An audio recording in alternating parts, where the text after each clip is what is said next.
Sadece Kur'an diyen birisi, sadece Kur'an bana yeter dedikten sonra Nakşibendi olamaz. Menzile gidemez.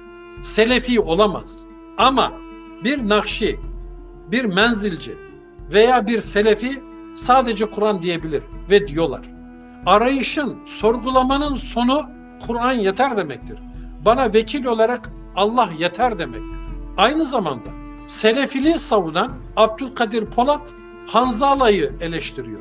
Hem de çok ağır eleştiriyor. O da Selefi. Abdullah Yolcu'yu eleştiriyor. Abdullah Yolcu da Selefi. Ebu Bekir Sifil'i eleştiriyor. O da Selefi. Şimdi çok basit bir soru. 4 çeşit Selefilik var. Bir araya gelin, önce kendi aranızda aynı hadislere iman edin. Sonra gelin bize hadis verin.